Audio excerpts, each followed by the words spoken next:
अच्छा, एफआईआर तो आपको पता है, क्या जीरो एफआईआर क्या है ये आपको पता है? जीरो एफआईआर एक बहुत ही काम का चीज है। ये हर एक इंसान को जानना चाहिए, क्योंकि भारतीय नागरिक होने के नाते ये सब कुछ देश के कानून व्यवस्था के बारे में आपको पता होना चाहिए।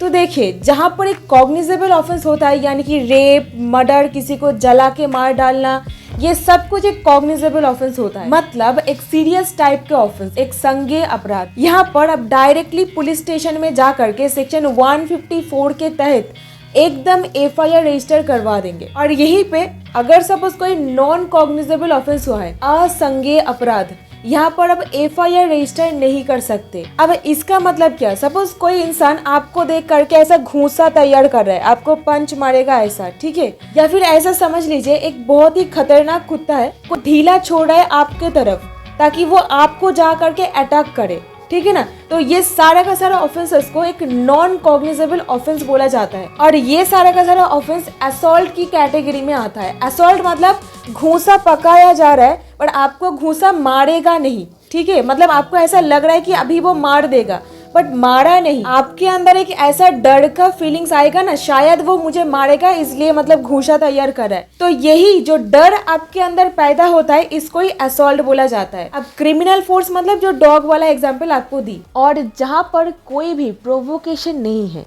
अगर ऐसा कोई ऑफेंस होता है तो यहाँ पर नॉन कॉग्निजेबल ऑफेंस होता है। और यहाँ पर NCR होता है, यानी कि नॉन कॉग्निजेबल रिपोर्ट।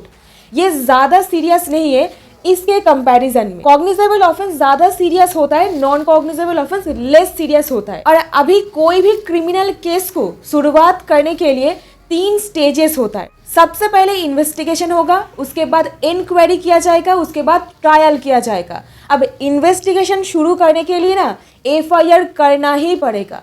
सो एफआईआर को माना जाता है एक क्रिमिनल केस को शुरुआत करने का पहला स्टेज, ठीक है?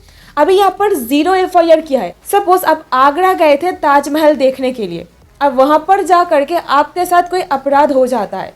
सपोज कोई ऐसा एक संज्ञेय अपराध जो एक कॉग्निजेबल ऑफेंस के परव्यू में आता है, वहां पर आप डर गए थे, इसलिए कोई भी एफआईआर वगैरह नहीं लिखाए थे आगरा में जा करके। अभी सपोज आप एक कोलकाता के रहने वाले हो, कोलकाता में वापस आ करके आप सोचते हो नहीं मेरे को एक एफआईआर लिखाना चाहिए। अब कोलकाता के कोई पुलिस स्टेशन में जा करके आप ये दर्ज करा देते हो एफआईआर।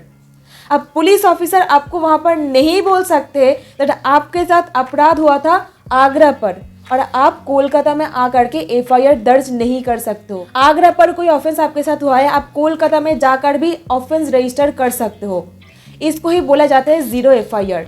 जीरो एफआईआर में ना कोई भी जुरिस्डिक्शन है या फिर नहीं है, ये सब कुछ नहीं देखा जाता है। और हम लोग ठहरे कोलकाता के पुलिस ऑफिसर, तो हम लोग के पास कोई भी जुरिस्डिक्शन नहीं बनता है, यानी कि क्षेत्रीय अधिकार नहीं बनता है आगरा का कोई ऑफेंस कोलकाता में रजिस्टर करे। ये कोई भी पुलिस ऑफिसर आपको नहीं बोल सकते, क्योंकि निर्भया गैंग रेप केस के बाद जस्टिस JS वर्मा कमिटी के रिकमेंडेशन के बदौलत जीरो एफआईआर को इनकॉर्पोरेट किया गया है। और जीरो एफआईआर में कोई भी नंबर नहीं होता है। बाद में जो पुलिस थाने पर आप रजिस्टर कराए हो, वो लोग उस एफआईआर को जहां पर ऑफेंस हुआ है, जो पुलिस ऑफिसर उसको इन्वेस्टिगेशन कर सकते हैं, वहां पर भेजा जाएगा, ट्रांसफर किया जाएगा। वो लोग वहां पर एक नंबर उसको दे देंगे।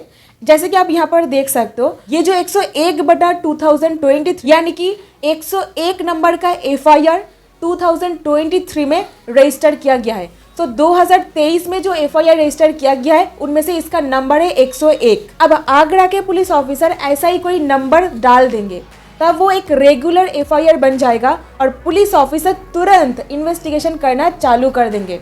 तो इस हिसाब से ये आपका एक स्टैट्यूटरी अधिकार बन जाता है। इसके लिए कोई प्रोविजन आपको सीआरपीसी पर देखने को नहीं मिलेगा। आपको ये सारा अधिकार जानना पड़ेगा। क्योंकि नॉलेज इज पावर, नॉलेज आपके पास रहेगा तो आप ऑटोमेटिकली पावरफुल बनते चले जाओगे। तो ऐसे ही अगर कानून की जानकारी आपको पसंद है, आप चैनल को बिल्कुल सब्सक्राइब कर सकते हो। और यहीं पे पुलिस ऑफिसर ये आपको नहीं बोल सकते दैट आप तो सिर्फ ऑफेंस को होते हुए देखे हो, आपके साथ तो ऑफेंस नहीं हुआ है, तो आप क्यों एफआईआर रजिस्टर करने के लिए आ गए हो?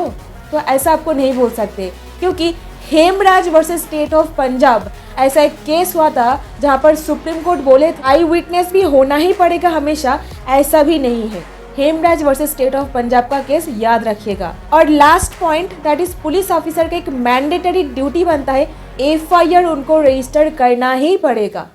ललिता कुमारी वर्सेस स्टेट ऑफ यूपी, यहाँ पर बोला गया था ये पुलिस ऑफिसर का कोई डिस्क्रिशनरी पावर नहीं है, ये मैंडेटरी फॉर्मेलिटी है जो पुलिस ऑफिसर को करना ही पड़ेगा। तो ये दो केसेस ना आप याद रखिए, क्योंकि देखिए कानून हमेशा किताब के पन्नों पर नहीं रहता है। समाज जब चेंज होता है कानून का उत्पत्ति होता है। तो इस तरीके से जीरो एफआईआर को भी बहुत ही रिसेंटली लाया गया है निर्भया गैंग रेप केस के बाद। तो इसीलिए लॉयर्स लोग केस लॉ के बारे में बोलते हैं। डिफरेंट तरीके का केसेस जो कोर्ट में फाइल होता है उससे ही नया नया लॉ बन जाता है। ऐसे ही जीरो एफआईआर को भी इंट्रोड्यूस किया गया था। ऐसे ही कानून के बारे में जानते रहिए और अपने आप को नॉलेजेबल बनाते रहिए। Thank you so much for watching this video.